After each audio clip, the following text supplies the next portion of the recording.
भुवस्वः तत्सवितुर्वरेण्यं भर्गो देवस्य धीमहि धियो यो नः प्रचोदयात्।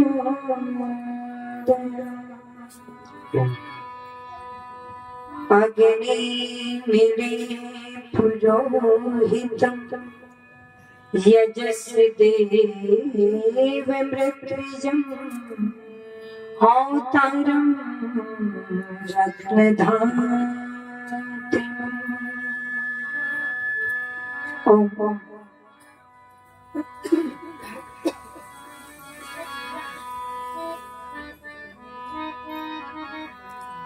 ये सुनियो भारत की नारी, क्या हो गई दशा तुम्हारी। सुनियो भारत की नारी, क्या हो गई दशा तुम्हारी। सुनियो भारत की नारी, क्या हो गई दशा तुम्हारी। सुनियो भारत की नारी, क्या हो गई दशा तुम्हारी।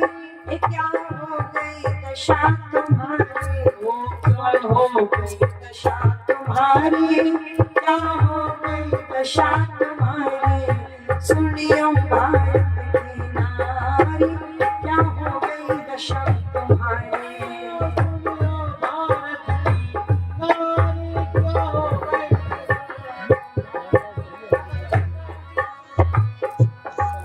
विद्या को पढ़ना छोड़ा, ईश्वर से मुकरा मोड़ा। विद्या को पढ़ना छोड़ा, ईश्वर से मुकरा मोड़ा। क्यों धर्म कीर्ति विस्तारी, क्या हो गई दशा तुम्हारी। क्यों धर्म कीर्ति विस्तारी, क्या हो गई दशा तुम्हारी। सुनियो भारत की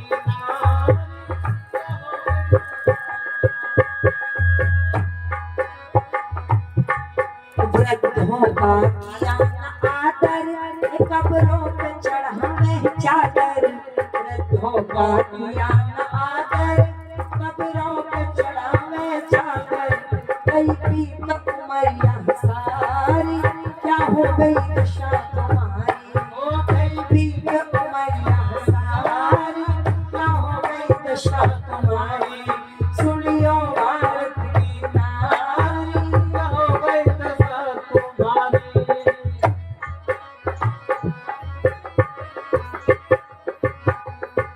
ना सास की सेवा करती, मंदिर में पानी भरती। ना सास की सेवा करती, मंदिर में पानी भरती। क्यों वैदिक विधि विसारी, क्या हो गई दशा तुम्हारी। क्यों वैदिक विधि विसारी, क्या हो गई दशा तुम्हारी। सुनियो भारत की नारी,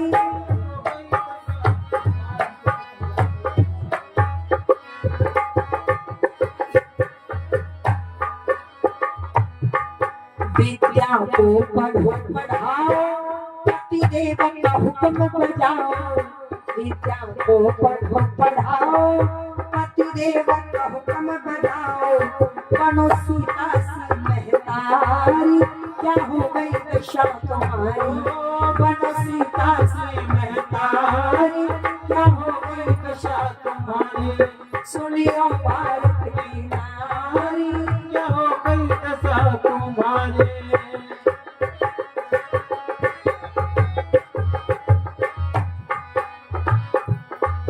माता शकुंतला जैसी, ये माता अनुसुईया जैसी। माता शकुंतला जैसी, माता अनुसुईया जैसी। बन जाओ काली प्यारी, क्या हो गई दशा तुम्हारी, बन जाओ भारती प्यारी, क्या हो गई दशा तुम्हारी, सुनियो भारत की नारी, क्या हो गई दशा तुम्हारी, सुनियो भारत की नारी, क्या हो गई दशा तुम्हारी, क्या हो गई दशा तुम्हारी, क्या हो गई दशा तुम्हारी, क्यों धर्म की, क्यों धर्म की, क्यों धर्म की थी विसारी, क्या हो गई दशा तुम्हारी, सुनियो भारत की नारी, क्या हो गई दशा तुम्हारी, सुनियो भारत की नारी, सुनियो भारत की नारी, क्या हो गई दशा तुम्हारी।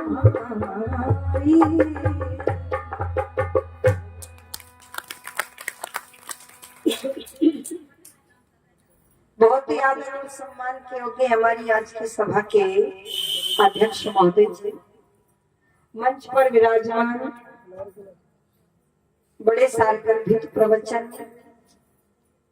जो अपने चिंतन के आधार पर आपके मध्यस्थ रख रहे हैं श्रद्धेय आचार्य श्रीमान विजय नैष्ठिक जी, मेरे से पूर्व जिनको आपने बहुत ही तन्मयता के साथ में सुना, हमारी जगत के यशस्वी भजनोपदेशक श्रीमान पंडित उदयराचार्य जी, मंच पर मंच की शोभा को बढ़ाने वाले यशस्वी धर्माचार्य श्रीमान ओम सुमन जी, हमारे बीच में जिनका भजन आपने सुना, हमारी यशस्वी भजनोपदेशिका बहन देवकी आर्या जी, और बहुत ही सम्मान के योग्य हमारे यशस्वी युवा भजनोपदेशक भाई सुखदेव आर्य जी, उपस्थित आर्य समाज अब्दुल्लागंज मीरगंज के समस्त यशस्वी पदाधिकारीगण, दूर दराज अन्य स्थानों से उपस्थित हुए वहां की आर्य समाजों के प्रतिनिधित्व,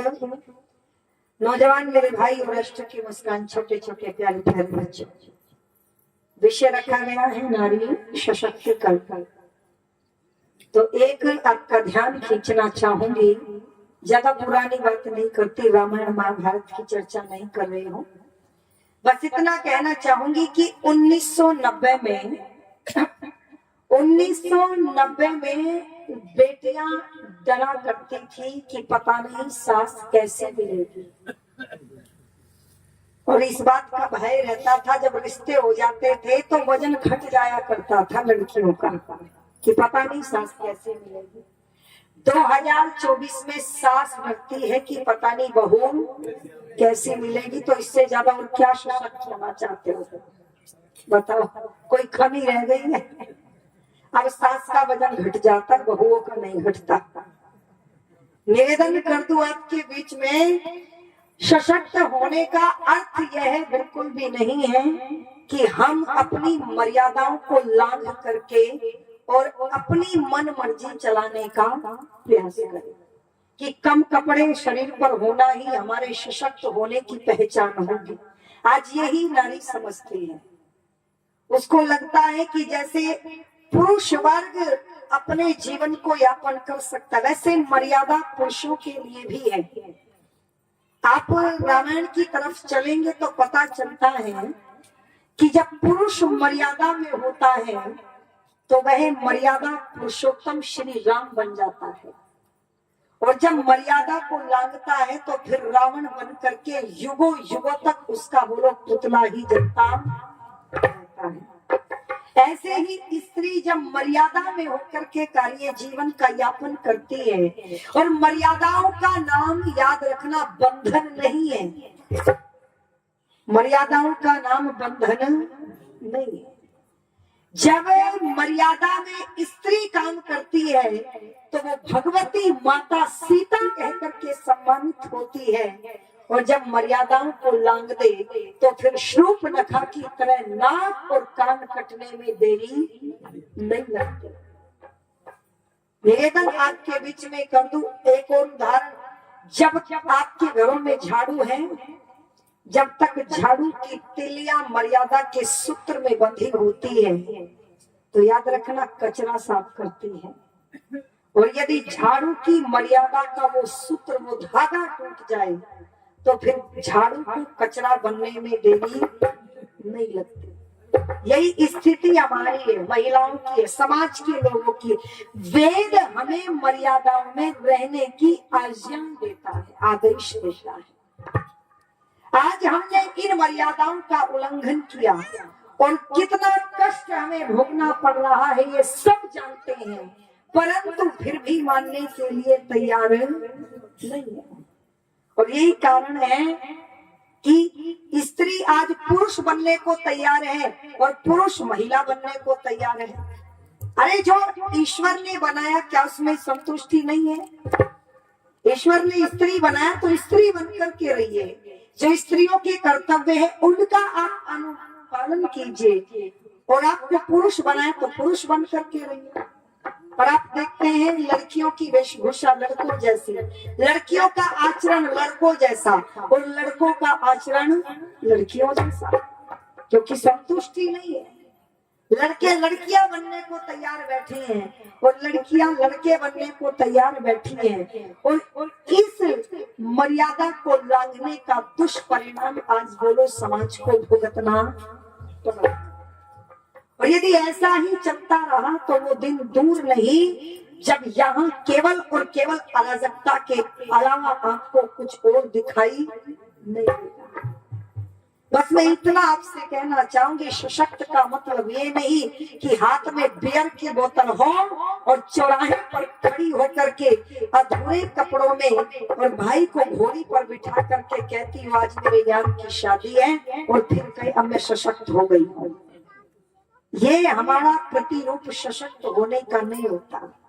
पहले विवाह होते थे तो नाचने वाले बाहर से बुलाए जाते थे, घर की महिलाएं घर के झरोखे से देखा करती थी।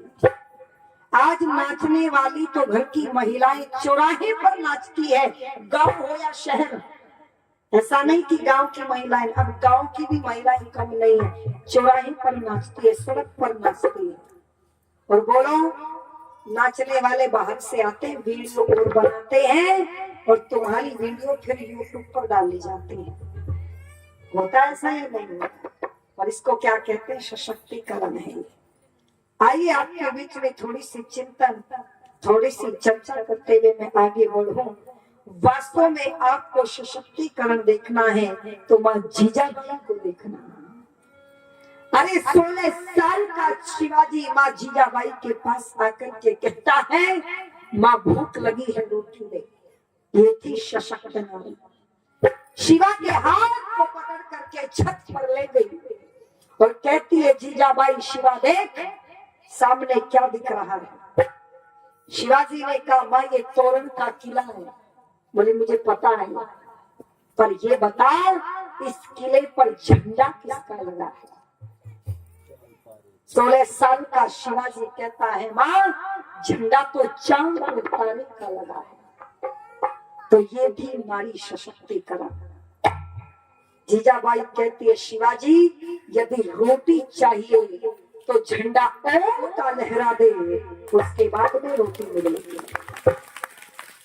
लोगों 16 साल के शिवा ने अपनी मित्र मंडली के साथ मिलकर के बोलो चांद तारे का झंडा उतार करके और ओम का झंडा लहरा दिया। ये इतना आसान नहीं था जितना सुनने में लग रहा है। इसके लिए पहले युद्ध करना पड़ा, विदेशी विधर्मियों से युद्ध करना पड़ा। 16 साल का शिवाजी अपनी माता को जो वचन दिया उसको पूरा करने के लिए युद्ध कर रहा है। झंडा ओम का लहरा दिया, आकर के माँ से बोला चल माँ ऊपर। छत पर ले गया, बोले माँ देख सामने क्या है। माँ ने भी वही कहा, बोले तोरण का किला है। बोले किला तो है माँ, झंडा बता दे किसका लगा है। जीजाबाई कहती है मेरे बेटे झंडा तो ओम का लगा है। बोले अब तो रोटी मिलेगी ना। बोले चल अब मुझे अपने हाथों से रोटी खिलाती। ये हुआ करता था नारियों का स्वरूप मेरे भारत के अंदर। आज हम जब माँ बनती है तो वहां भी बच्चों को कायर और कमजोर बना रही है। जब बहन बनती है तो वहां भी हमारी भूमिका अच्छी दिखाई नहीं देती। जब बेटियां बनती है तो पिता पगड़ी पैरों में रख कर के खड़ा है और बेटियां कह रही है पुलिस से, इंस्पेक्टर से मुझे खतरा है। पुलिस ने कहा किससे खतरा है? बोले ये जो सामने खड़ा है। बोले कौन है ये? कि पिता है मेरा। विडंबना देखना, 25 साल तक इसको इससे खतरा नहीं हुआ और आज 4 दिन के दिखाने के लिए अपने जन्म देने वाले पिता से खतरा हो गया। बोलो बेटी की भूमिका में भी हम अपना कर्तव्य नहीं निभाए। और पत्नी की बात करूं तो कर्नाटक की घटना को याद कर लेना। मैंने रात बताया था पत्नी कैसी होती थी। अरे 35 साल की महालक्ष्मी अपने पति को इसलिए छोड़ देती है क्योंकि पति की कमाई कम है और इच्छाएं ज्यादा है। परिवार के लोगों ने भी साथ दिया। महालक्ष्मी की मित्रता आसिफ से हो जाती है और जो काम पति के थे लाने ले जाने के, बाजार के, मार्केट के, वो सब आसिफ कर रहा है। तो महालक्ष्मी को पति की जरूरत नहीं पड़ी, पीछे मुड़ करके नहीं देखा। लोगों, जब 15 दिन हो गए किसी ने महालक्ष्मी को देखा नहीं, शक हुआ, पुलिस के पास पड़ोसी गए। आकर के जब घर के दरवाजे को, ताले को तोड़ करके देखा तो 30 टुकड़ों में विभाजित महालक्ष्मी फ्रिज में बैठी हुई। कल्पना करो, ये घटना 2024 की है। कभी तुम रामायण और महाभारत में ढूंढते फिरो। निवेदन कर दूं आपके बीच में, ना आज बेटी की भूमिका में सक्षम है, ना आज पत्नी की भूमिका में हम सशक्त है, ना आज बोलो हम बहन की भूमिका में सशक्त है। और माँ की तो बात छोड़ दीजिए, आज अपने बेटे को, अपने बच्चों को हम केवल और केवल कायर बनाने का काम कर रहे हैं, वीर बनाने की भूमिका में नहीं। इसीलिए कवि ने बड़े सुंदर शब्दों में कहा, और क्या कह दिया, ऐ मातृ शक्ति जाग ले तू होशियत संभाल, जागेंगे भाग्य देश के होंगे सभी निहाल। ऐ मातृ शक्ति जाग ले तू होशियत संभाल, जागेंगे भाग्य देश के होंगे सभी निहाल, जागेंगे भाग्य देश के होंगे सभी निहाल, देश के होंगे।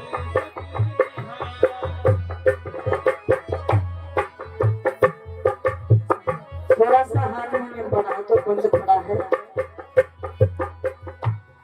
दयानंद सदानंद को तूने लो दिया, तूने लो दिया, दयानंद सदानंद को तूने लो दिया, तूने लो दिया।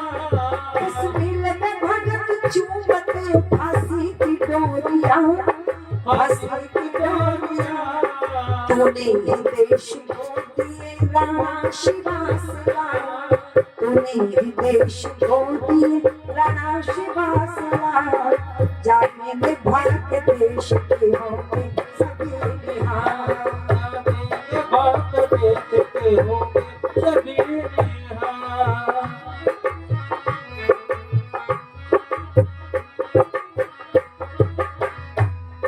सिने मतलब पार्टी में जान तू मचल, अरे जान तू मचल, सिने मतलब पार्टी में जान तू मचल, जान तू मचल।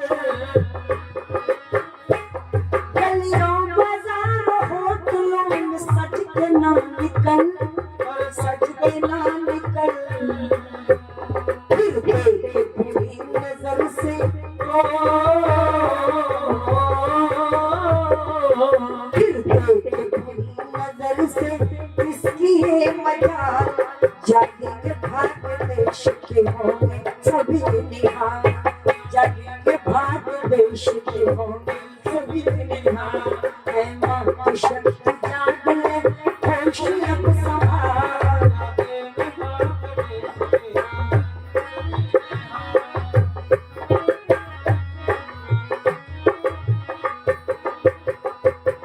और यदि वेद की मर्यादाओं के आधार पर जीवन का यापन कर रही है तो याद रखना संसार में फिर तुझे कोई गिराने वाला नहीं है। क्या कहा? जो चाहे गिराना तुझे धूल में मिला, अरे धूल में मिला। अपमान करने वालों का नाम तक मिटा, अरे नाम तक मिटा। बंदे उठाए आंखों को, बंदे उठाए आंखों को, आंखों को निकाल। जागेंगे भाग्य देश के होंगे सभी निहाल, जागेंगे भाग्य देश के होंगे सभी निहाल।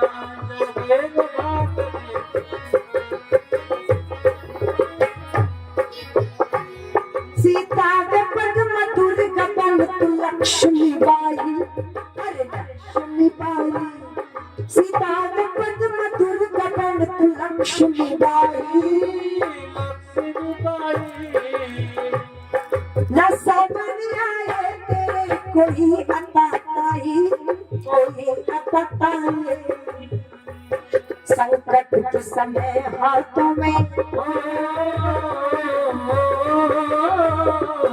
संकट के समय हाथों में उठा ले तू तलवार। जागेंगे भाग्य देश के होंगे सभी निहाल।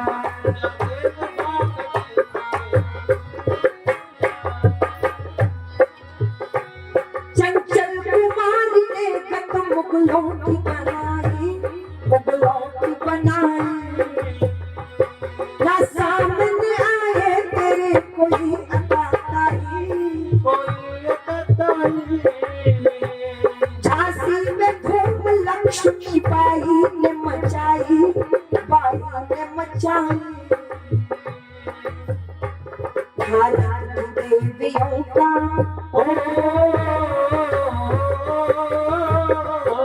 भारत की देवियों का है इतिहास बेमिसाल। जागेंगे भाग्य देश के होंगे सभी निहाल, जागेंगे भाग्य देश के होंगे सभी निहाल।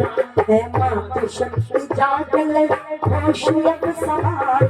जागेंगे भाग्य देश के होंगे सभी निहाल, जागेंगे भाग्य देश के होंगे सभी निहाल। जागेंगे भाग्य देश के होंगे सभी निहाल, जागेंगे भाग्य देश के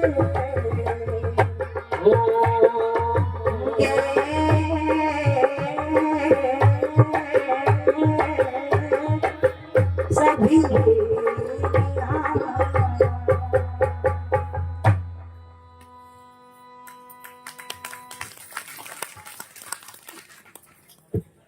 ताली बजावे तो ढंग से बजावे, कंजूस टाइप तालियां क्यों बजावे? कि बाह्य रूप से हम सशक्त हैं परंतु आंतरिक रूप से हम सशक्त नहीं है।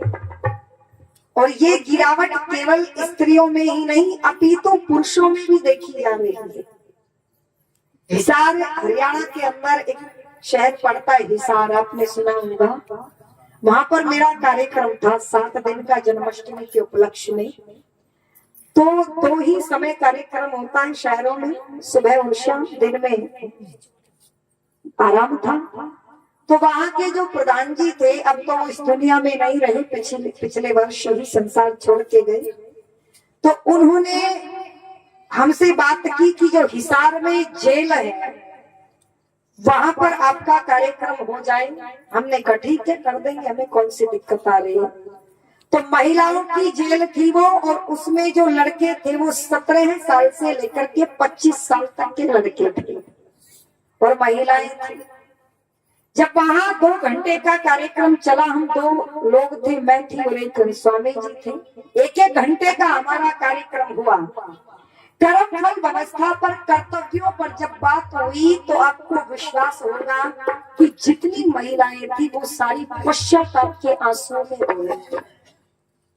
इतना सन्नाटा उस सभा में था क्योंकि वो जानते थे हम परतंत्र हैं। भले ही पिंजरा सोने का हो परंतु आजादी सभी को अच्छी लगती है। कमी नहीं थी जेल में, सारी चीजें दिखाई गई, हमने सब कुछ देखा, भोजन भी अच्छा था। ऐसी जेल नहीं है जैसी भगत सिंह को मिली थी, अब वो जेल नहीं है। सारी सुविधाएं थी वहां पर, खेलने का मैदान भी था, स्कूल भी था, हॉस्पिटल भी था, सभी अंदर था, परंतु फिर भी उन लोगों के चेहरे पर बोलो कोई प्रसन्नता नहीं थी। तो पहले महिलाओं से बात हुई, पता चला, हमने पूछा किन्हीं की तो गोद में बच्चे भी थे, हमने पूछा आपको इस आयु में जेल में आने की क्या जरूरत पड़ी? तो पता चला किसी ने सास को मार रखा था, किसी ने बहू को मार रखा था। और झूठा इल्जाम नहीं था, अपने आप बता रही थी कि क्रोध में गुस्सा आ गया। यह है सत्संग ना सुनने का परिणाम। लोग कहते हैं ना, आपको भी कहते होंगे लाखों लाखों रुपया क्यों खर्च करते हो, क्या मिलता है इन भजनों से, इन प्रवचनों से? अरे आप नहीं जानते, ये भजन, ये सत्संग, ये प्रवचन संकट में कितना काम आते हैं। संकट में धैर्य का काम करते हैं। जैसे बहती हुई नदी को रोकने का काम बांध करते हैं, वैसे दुखों में जब व्यक्ति विचलित होता है तो बोलो यही प्रवचन और यही सत्संग उसे रोकने का काम। पश्चाताप के आंसुओं में रो रही थी, बोले 14-14 साल की जेल है यहीं पर, क्योंकि बहू को मार दिया था। फिर उन लड़कों से बातें हुई, हमने उनसे पूछा तुमने क्या कर दिया? ये तुम्हारी उम्र तो भविष्य बनाने की उम्र है, पढ़ाई लिखाई करते, कोचिंग करते, दौड़ लगाते, सेना में जाते, ये क्या कर रहे हो यहाँ पर? तो पता चला कि माता पिता ने पढ़ने के लिए बाहर भेजा था, और जब बाहर गए तो वहां पढ़ाई को छोड़ करके बोलो लड़कियों के चक्कर में पड़ गए। और उन लड़कियों ने जब तक इनको पैसे से लूटा गया लूटा, उसके बाद में झूठा आरोप लगा करके जेल में बंद करवा दिया। तो ऐसा नहीं कि विकार एक तरफ है और शोषण एक तरफ होता है, इधर वालों को भी जागने की आवश्यकता है। निवेदन कर दूं, बेटियों से एक बात कहती हूँ, एक समय ऐसा भी था कि बेटियों को कोई पैदा करना नहीं चाहता।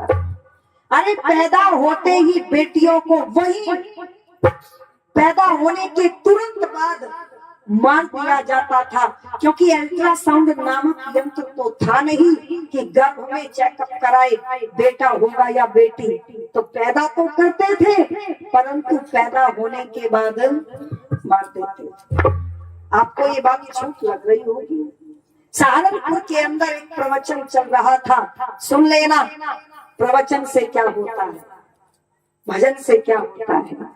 सहारनपुर के अंदर स्वामी दर्शनानंद जी का प्रवचन चल रहा था, और पंजाब के अंदर एक गांव पड़ता है खदरी, अभी भी आप सर्च कर सकते हैं, आपको नेट पर मिल जाएगा। वहां का एक बेटा सहारनपुर आया हुआ था, उसने स्वामी दर्शनानंद जी का प्रवचन सुना, और जब प्रवचन सुना तो उस दिन संयोग से यही महिला सम्मेलन रखा हुआ था। जब नारियों की महिमा पर, बेटियों की महिमा पर चर्चा हुई, क्योंकि उस समय ये विषय नहीं थे कि बेटियों को बताना पड़ता कि तुम टुकड़ों में ना कटो, उस समय नारी की महिमा का वर्णन किया जाता था। ऐसी तो इस लड़के ने सुना तो इसको आश्चर्य हुआ, क्योंकि ये उस गांव से था, लड़की पैदा नहीं होती थी। सुनो ध्यान से, पैदा होने के तुरंत बाद एक बुढ़िया उस लड़की को मार दिया करती थी, रोई कुछ और चीजें रख करके कहती थी तू जा भाई को भेज देना, तेरी कोई जरूरत नहीं। और इस काम को इसी लड़के की मां किया करती थी, उसी पर ठेका था लड़कियों को मारने का। सहारनपुर के सत्संग में इस लड़के ने संकल्प लिया, मेरी शादी होगी, मेरा विवाह होगा, और जब मेरे घर पर बेटी होगी तो मैं अपनी बेटी को मरने नहीं दूंगा। लोगों कुछ समय के बाद इसका विवाह हुआ और संयोग से पहली संतान इसके घर में बेटी हुई। और जब इसको पता चला कि घर में बेटी हुई और माँ को तो वही काम करना था, माँ जब बेटी को मारने के लिए चली तो ये अड़कर के खड़ा हो गया, बोला बेटी नहीं मरने दूंगा। माँ ने कहा वैसे भी मारनी पड़ेगी, अगर मैं तेरे प्यार में तेरे मोह में तेरी बेटी को छोड़ दूं, तू मेरा बेटा है तो लोग कहेंगे सबकी बेटियों को मारती है, आज अपना नंबर आया तो छोड़ दिया। इसने कहा मैं नहीं जानता पर मैं अपनी बेटी को मरने नहीं दूंगा। ऐनों को विरोध हुआ, उस समय कितना विरोध हुआ होगा कि पंचायत बिठाई गई और गांव के सरपंच ने सबके साथ मिलकर के इस व्यक्ति का हुक्का पानी बंद कर दिया, अर्थात इसके घर का खाना पीना बंद कर दिया। कोई दुख हो कोई खुशी हो इसके घर पर कोई जाएगा नहीं। कल्पना करो कितना विरोध हुआ होगा। ये बेटी बड़ी हुई, इसने बेटी को पढ़ाया लिखाया, बेटी का विवाह करने का समय आ गया। पहली बारात आज खतरी गांव में आ रही है, पहली बारात। इससे पहले उस गांव में कभी बारात नहीं आई। अब जब बेटी के विवाह का समय हुआ, बारात आने में 1-2 दिन बचा तो इस व्यक्ति ने फिर से पंचायत बुलाई और पंचायत में खड़ा होकर के कहा मैंने कौन सा गुनाह कर दिया जो इतनी बड़ी सजा देते हो। अरे दूसरे गांव से बारात आएगी, लोग आएंगे और जब आप लोग मेरे विवाह में मेरी बेटी के विवाह में सम्मिलित नहीं होंगे तो क्या असर पड़ेगा दूसरे लोगों पर, मेरी बेटी को आशीर्वाद नहीं दोगे। बात पुरानी हो गई थी, बेटी बड़ी हो गई थी, जवान हो गई थी, समय बदल चुका था। लोगों ने कहा अरे छोड़ो क्या गुस्सा करते हो, और सारा गांव मिलकर के इस बेटी के विवाह में सम्मिलित हुआ और इस बेटी को आशीर्वाद देने के लिए तैयार हुआ।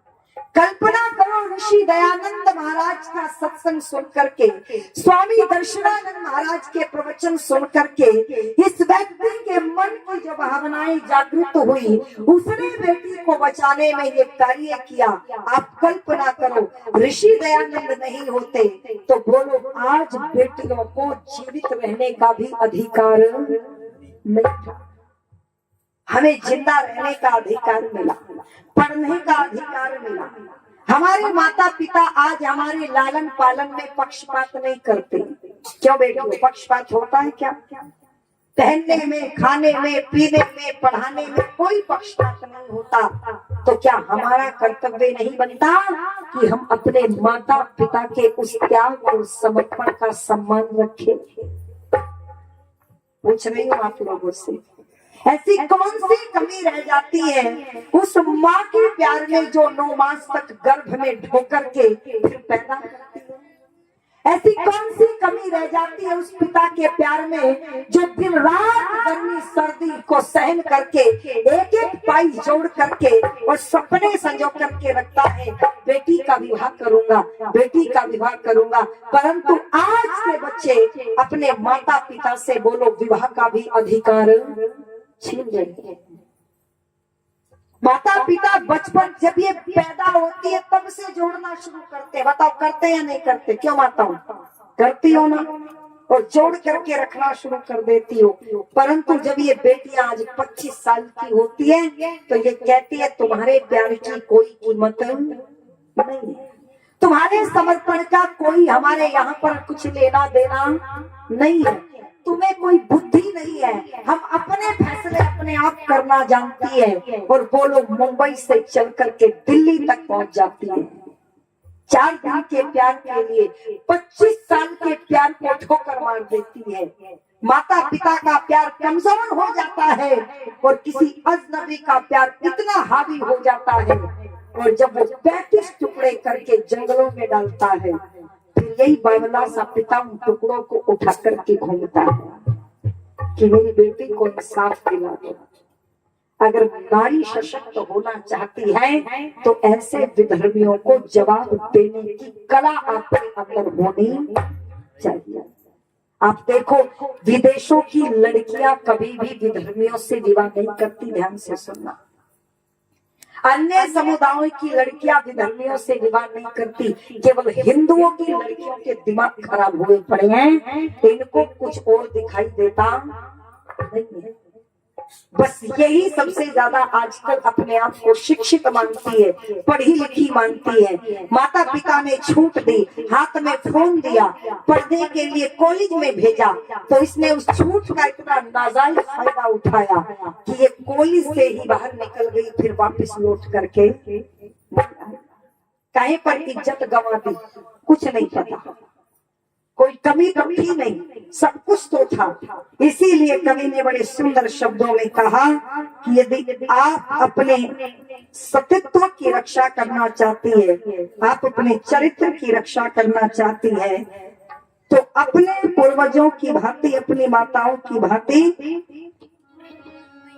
अपने आप को बचाने का काम करे। और दूसरी बात कह दूं, बस अंतिम फिर वचन बनाती हूँ, अगर बेटियों को बचाना चाहते हो, आपकी भी थोड़ी सी जिम्मेदारी बढ़ती है। ये जो आपके बच्चों के, बेटों के, बेटियों के पैरों में काले धागे हैं ना, इनको काट करके फेंक दो। अगर काले धागे आपकी बेटियों के पैरों में हैं, तो भरोसा नहीं है कि टुकड़े नहीं होंगे, निश्चित रूप से टुकड़े होंगे। क्यों? क्योंकि हमारे यहाँ यज्ञोपवीत का विधान है, टुकड़े काले धागों का विधान नहीं है। ये काले धागे दरगाह पर बांधे जाते हैं, और जब ये दरगाहों पर बंधवाने के लिए बेटियां जाती हैं, तो इनसे चर्चाएं होती है, सोशल मीडिया अकाउंट अदला बदली होती है, फिर फ्रेंड बनते हैं। जैसा ये टीवी पर देखती है कि पागलों की तरह इनके पीछे घूमना, अब हिंदुओं के लड़कों के पास तो इतना समय नहीं है कि पागलों की तरह घूमे। अब वो षड्यंत्रकारी पागलों की तरह इनके पीछे घूमते हैं, फिर इनको लगता है हाँ, इनसे बढ़कर के हमारा कोई हितैषी नहीं है, और ये वहां पहुंच जाती है। इसलिए कह दिया क्या, अरे बहना वैदिक धर्म की राखो, लाज दरगाह पर जाना छोड़ दो।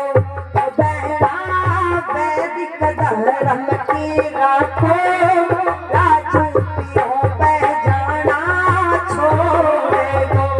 बहना वैदिक धर्म की राखो, लाज पर जाना छोड़ दो।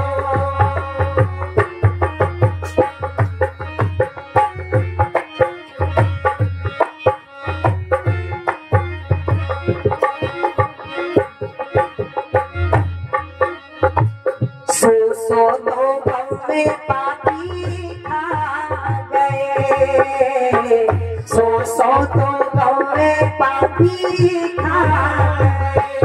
बहना सो तो भवे पापी खा गए। बहना को भोरे नरक के इनके, आज पीरों पे जाना छोड़ दो। बहना वैदिक धर्म की राखो, लाज पीरों पे जाना छोड़ दो।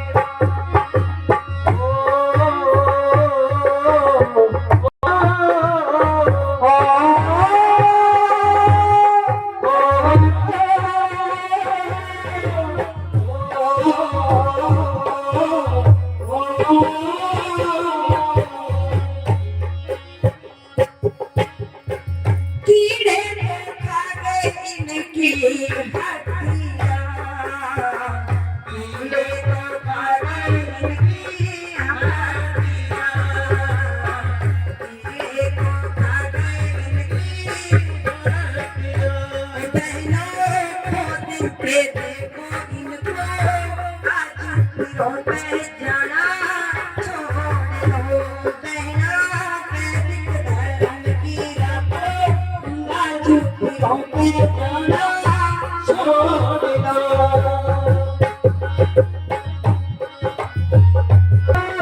लाज पीरों पे जाना छोड़ दो।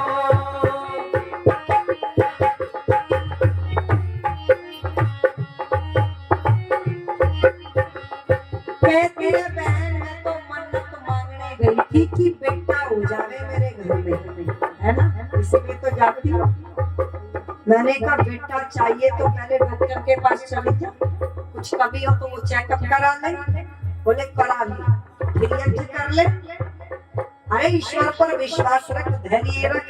अगर इनके पास बेटे होते तो देखो इनकी हालत क्या कहती।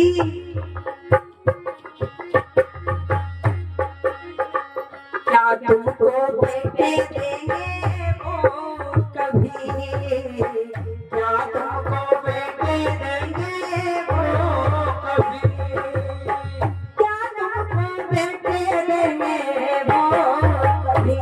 बहना खुद ही पड़े हैं मोह, ताजियों पे जाना छोड़ दो। बहना खुद ही पड़े हैं मोह,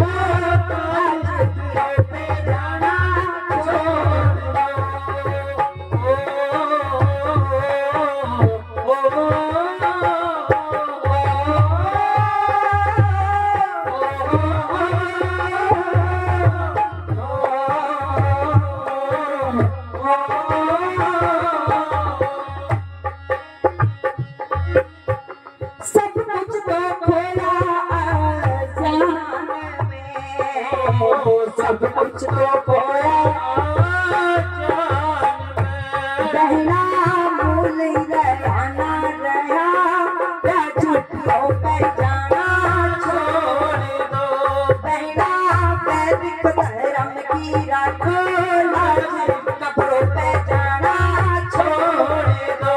बहना वैदिक धर्म की राखो लाज, कपड़ों पे जाना छोड़ दो। बहना वैदिक धर्म की राखो लाज, कपड़ों पे जाना छोड़ दो। बहना वैदिक धर्म की राखो लाज, कपड़ों पे जाना छोड़ दो। बहना वैदिक धर्म की राखो लाज, कपड़ों पे जाना छोड़ दो। आइए आपने सुना, आपका मैं धन्यवाद करती हूँ। अंतरिक्षं शान्तिः पृथिवी शान्तिराप शान्तिरोषधयः शान्तिः वनस्पतयः शान्तिर्विश्वे देवा शान्ति ब्रह्म शान्ति सर्वं शान्ति शान्तिरेव शान्ति सामा शान्तिरेधि।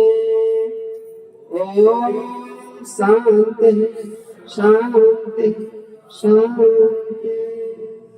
जो